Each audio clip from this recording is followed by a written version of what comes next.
Hey internet friends, is Ghislaine Maxwell the most powerful person in America right now? Is she going to walk free? Let's get everyone caught up on the recent strange series of events. Well, the Epstein Black Book, like on day one. On day one, roll out the Black Book. But a lot of big people went to that island. But fortunately, I was not one of them.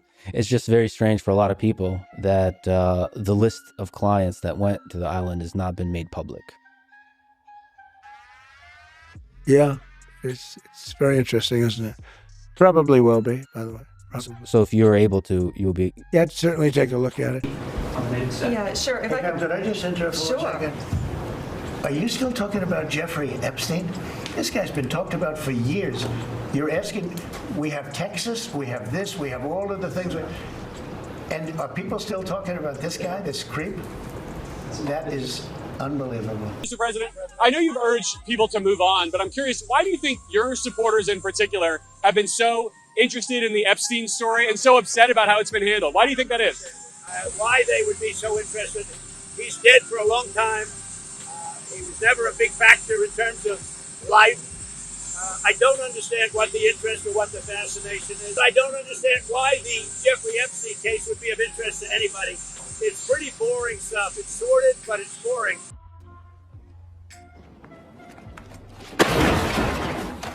In a weird turn, President Trump has called the Epstein files a hoax that was made up by Democrats, expressed frustration over public interest, and ultimately dismissed the files as boring. After running his whole campaign on draining the swamp, releasing the files, and being a beacon of truth in the new golden age, Trump claimed he didn't understand why some people wanted full disclosure and called them troublemakers. Trump even took to his own social media platform to reiterate these talking points, saying that his supporters, his followers, fell for the hoax and he didn't want or need their support anymore, which is kind of ugly when you think about it.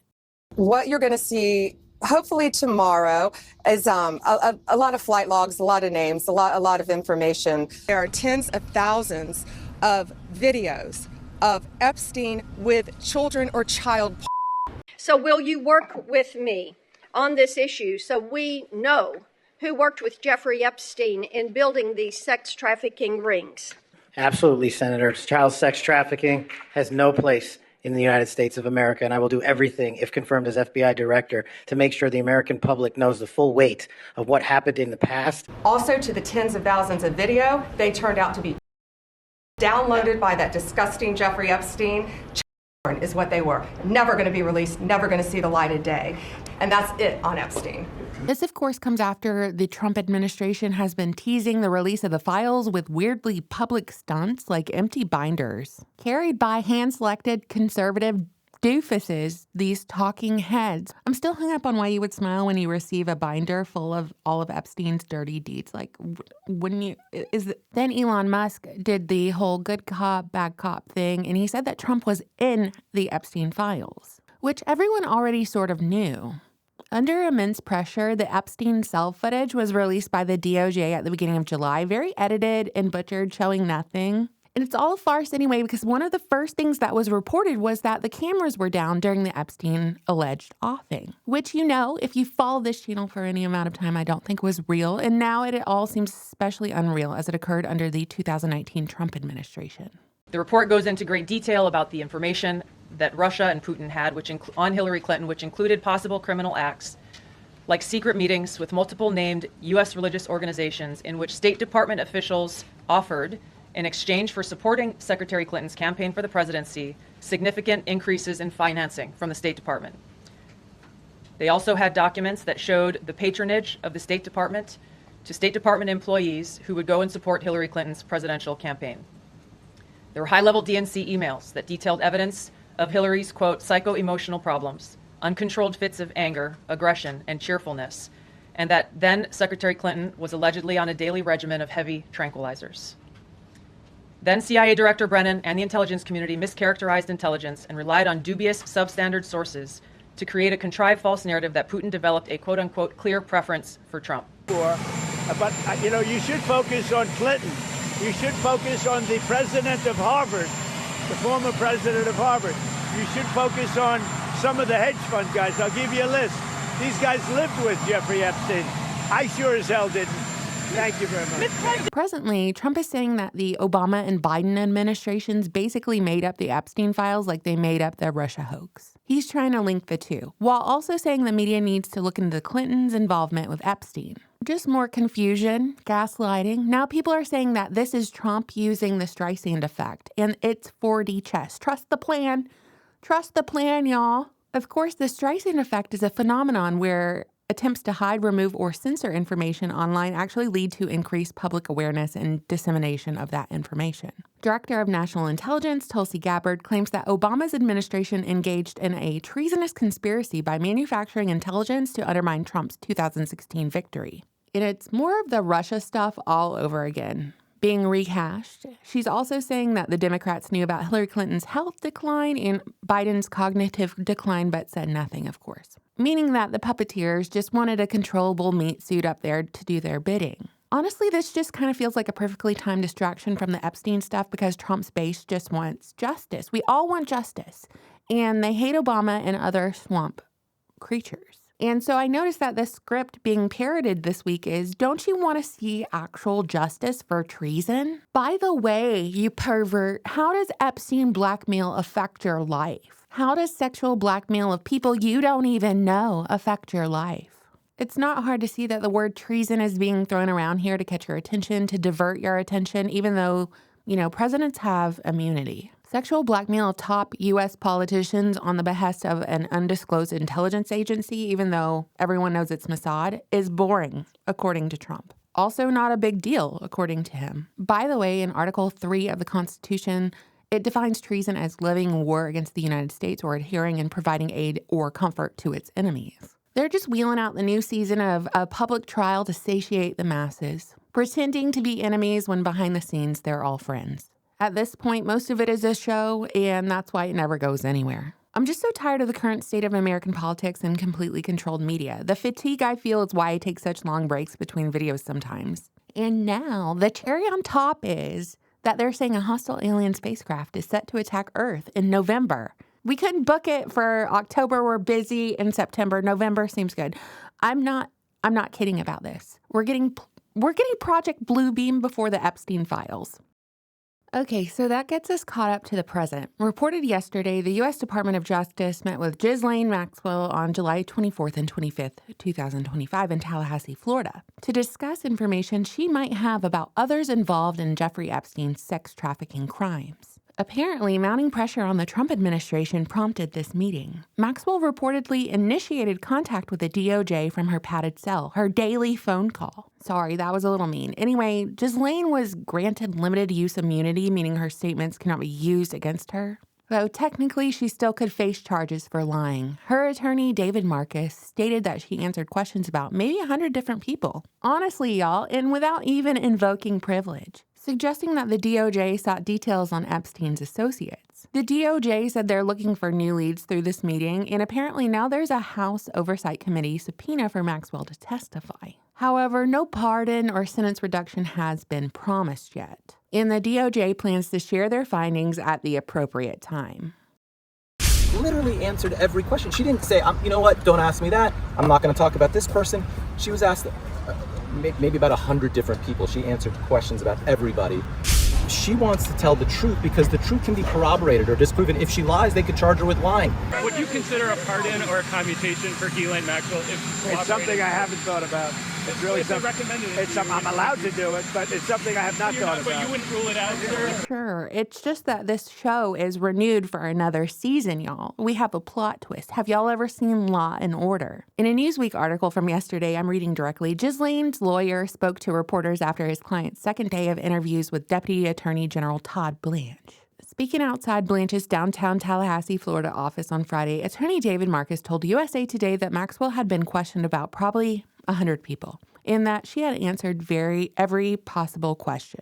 However, he declined to confirm whether President Donald Trump was any focus of the U.S. Department of Justice questions. I'm not going to talk about the substance, Marcus told the outlet. Ahead of the second round of questioning on Friday, Marcus told gathered media that his client had been treated unfairly for 5 years now, adding that he and Maxwell were grateful for this opportunity to finally say what happened. Just a reminder, Ghislaine Maxwell is doing 20 years at FCI Tallahassee in Florida for sex trafficking with Jeffrey Epstein. She's not a sweetie pie. She's not a nice girl. She was convicted of 5 of 6 federal offenses in December 2021. She was charged with helping Epstein recruit, groom, and sexually abuse teenage females, some as young as 14 between 1994 and 2004. Maxwell brought these vulnerable, impressionable underage girls into Epstein's orbit by offering them opportunities, normalizing sexual behavior, arranging travel, and occasionally partaking in the abuse herself. Ghislaine and Epstein had access to some of the most influential people in the world. It was documented that they were blackmailing these people, and there's been a reported client list, mentioned many times. So what were they blackmailing these people for? What was the desired outcome? What did they want these politicians and celebrities and scientists to do? And by the way, Ghislaine is a rich lady who's lived her entire life up until the last few years in mansions with maids and chefs, jet setting and trafficking some minors on the side. And she's going to say anything they tell her to get out of jail, out of the slammer, out of prison, so she can be pardoned. That's why I implied in the title that Ghislaine is the most powerful woman in America right now. Of course, she's going to be favorable to the administration who could potentially expedite her departure from her padded cell. And I know a lot of MAGA people don't like this truth, but Trump has been her friend for decades. They know each other. Yes, she knew Clinton too. Yes, she had photos with Elon too. It seems like being in photos and being in videos with these people was their MO. She and Epstein were in the business of really knowing everyone, if you know what I mean. So if she throws 100 powerful people under the bus, it's like she's got the Infinity Stones all lined up there. She just snaps her fingers, zap. They're all gone. Alligator Alcatraz in exchange for her pardon. Meanwhile, the remaining people who might or might not be innocent, who benefited from her pardon, will rise. And they've appeased the masses with her offering of names. A list, if you will. After the justice system has given the illusion of pursuing justice, after they've settled the chatter about these pesky Epstein files, now we can move on to more important things, like a completely surveilled dystopia under Palantir and more tax dollars for Israel. But hey, at least the Troons can't compete in women's sports. My official position is it's all a show. It's a demoralization campaign. It doesn't really matter if it was a demoralization campaign by design or not. That's the outcome. We went from child sniffer, dementia Biden to Trump telling us that the Epstein files are a hoax and boring, and that anyone who believes in them, who's asking about them, he doesn't need your support anymore. Elected/selected officials who are supposed to have at least the outward appearance of being morally upstanding are being normalized as compromised and as really bad folks with even worse friends. Because it's absolutely true what they say.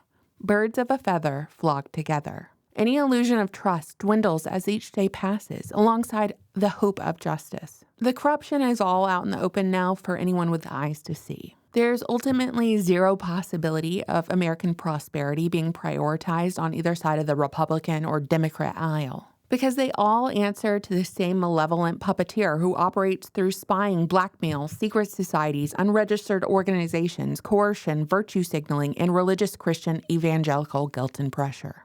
And I've arrived at this conclusion because I remember these slogans over the years. Lock her up. Meanwhile, Hillary was never arrested.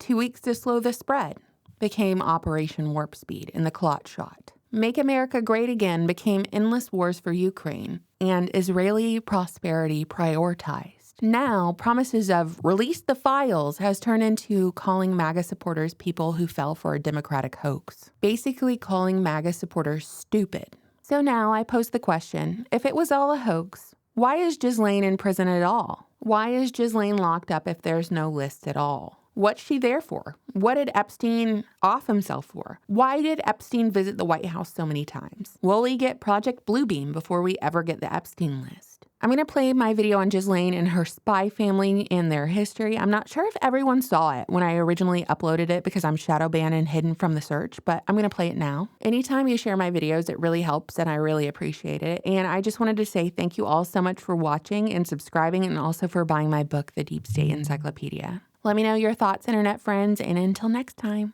bye. Bill Clinton. Nice guy, Got a lot of problems coming up, in my opinion, with the famous island with Jeffrey Epstein. Are you still talking about Jeffrey Epstein?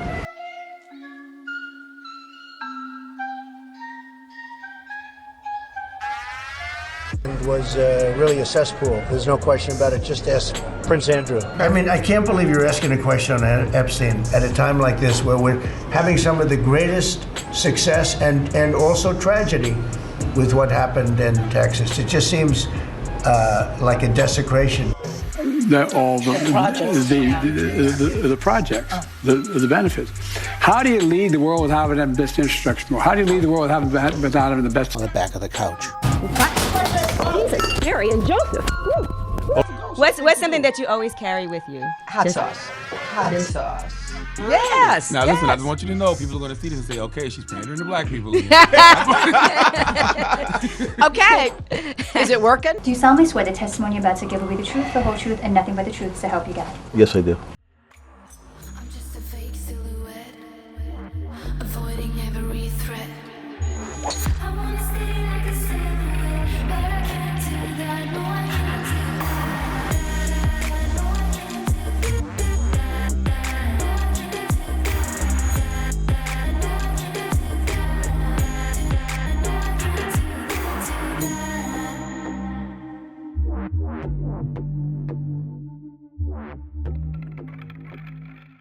Today, we're talking about the House of Maxwell, and we're starting with Big Papa Maxwell. Originally born as Abraham Lieb in Czechoslovakia in 1923, the official origin story of the House of Maxwell begins in squalor. In an impoverished village where winters were cold, food was scarce, and apparently, a few dozen name changes were par for the course. Soon, Abraham Lieb's name transformed to Jan Abraham Ludwig, and with this name, at age 16, he left his village, dyeing his hair an unnatural black color, marching off with his mother's advice. Act like an Englishman. The English are successful. Don't screw this up, twerp. And so he followed his mother's advice. If he were ever to achieve his family's dream of a Jewish homeland in Palestine, there were sacrifices to be made, especially as whispers of war traveled across Europe.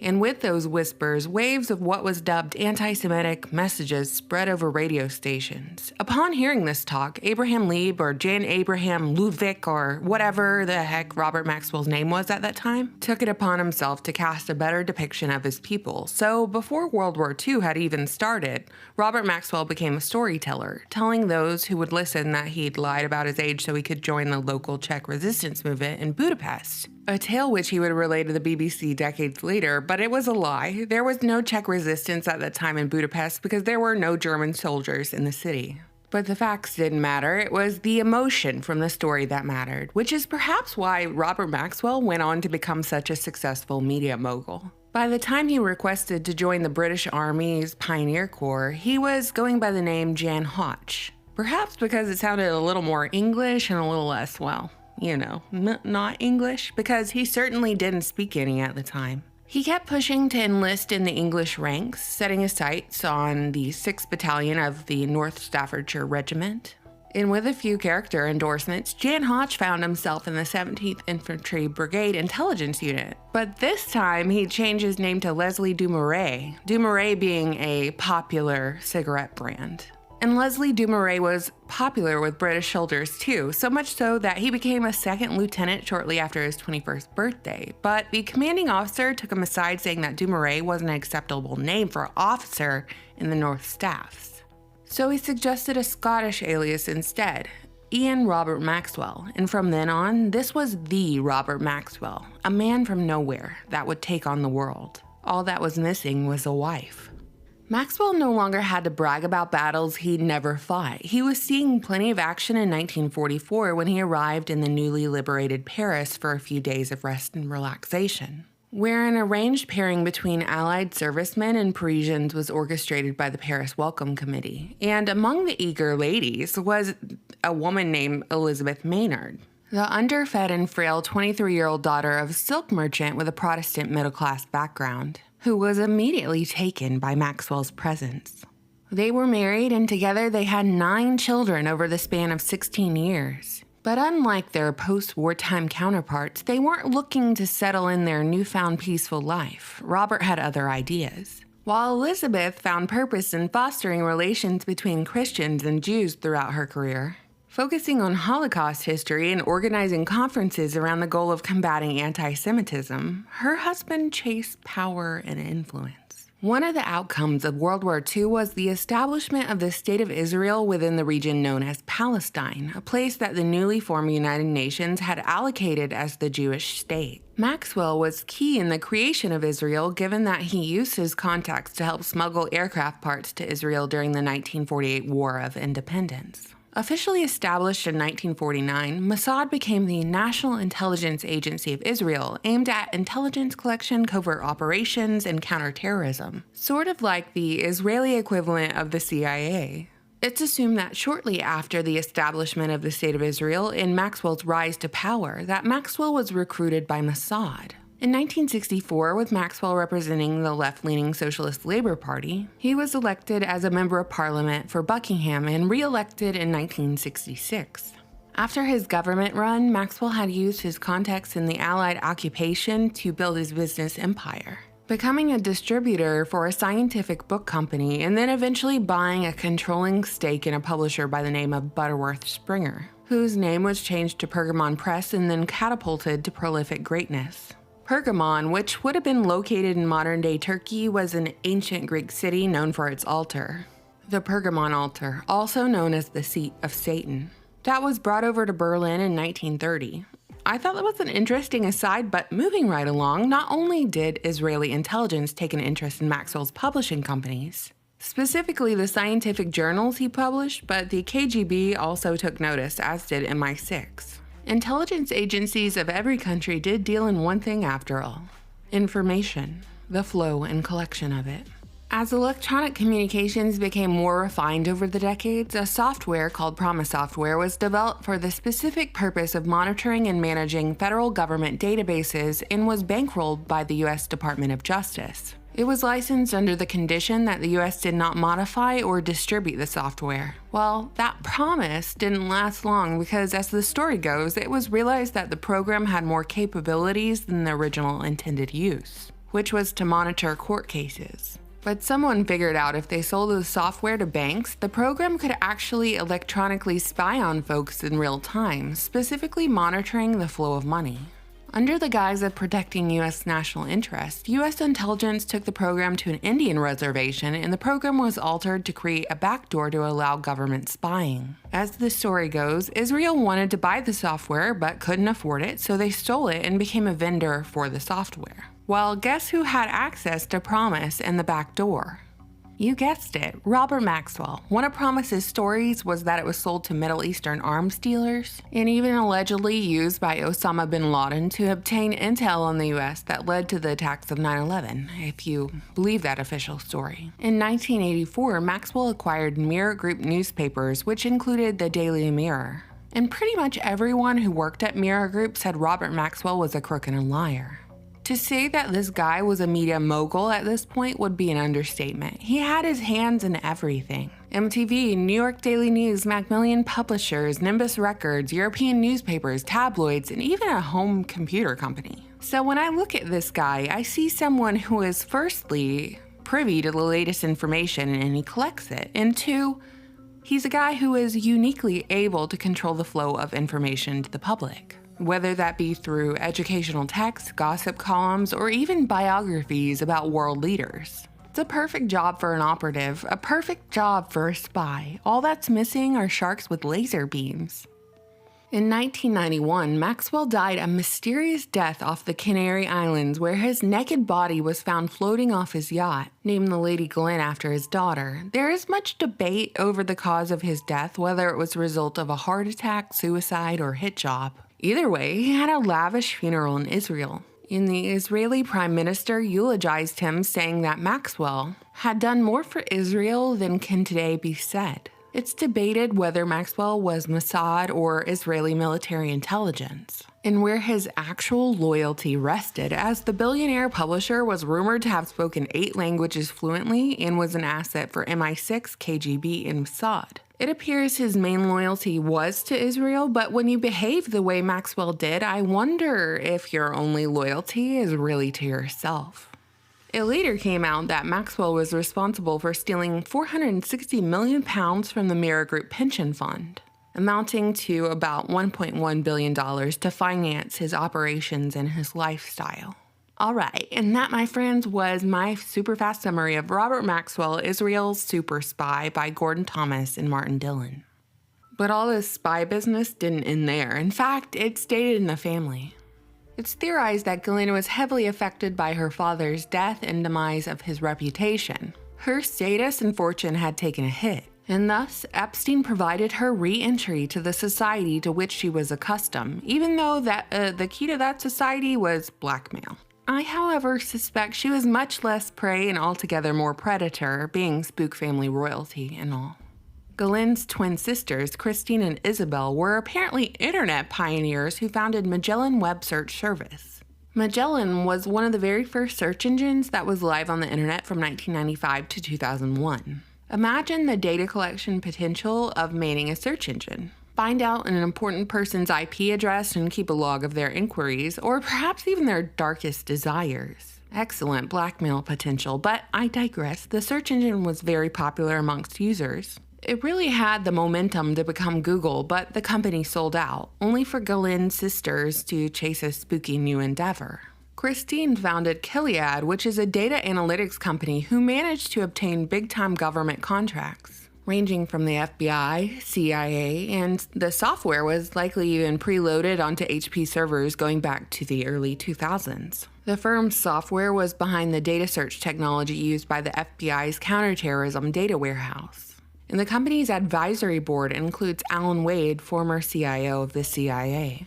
So at this juncture, since we've seen it before and history repeats, we ask, does Gilead have a backdoor much like Promise software that Papa Maxwell used and it was sold to foreign governments? Christine is not an American, and a quick Google search and understanding of her family background would lead you to believe that her loyalty lies with Israel. So how and why did Gilead get contracts with the United States government to surveil individuals under the guise of counterterrorism? The line of questioning becomes even more damning when we factor in Our Lady of the Hour, Ghislaine Maxwell, and the accusations of running a sexual blackmail operation with the abuse of underage victims, then turning around to weaponize that abuse to blackmail individuals for, presumably, political gain, as she's been accused numerous times of being a Mossad operative. Seriously, the continuous thread here is Mossad, so what do you Mossad people want? Can you just come out with your list of demands already and get it over with? What are normal people supposed to do with the idea that some of the most powerful people in the world, the people who run their governments, their media, whatever, people with access to the nuclear codes, are controlled by sexual blackmail with minors? And am I really supposed to buy this whole story about Ghislaine Maxwell being arrested by the FBI with no footage of the arrest, no mugshot, no nothing? It took a long time to arrest her. Did this time afford her enough space to delete or move or whatever blackmail or evidence she had on others? Now we have reports that she's on suicide watch in a New York jail rife with COVID. So how's this exit strategy gonna go? The way of Epstein? By suicide or by plague? And is any of it real? How convenient is it that the Maxwell sisters are pioneers of the modern internet, completely intertwined with U.S. intelligence agencies? I would define myself as a slightly optimistic realist, so as much as I want to ride the hype wave that justice is around the corner, I feel like we're getting a bit hoodwinked here. A family of foreign spies who've influenced United States policy, intelligence agencies, news media, and even the internet? Well, they seem like a tricky bunch.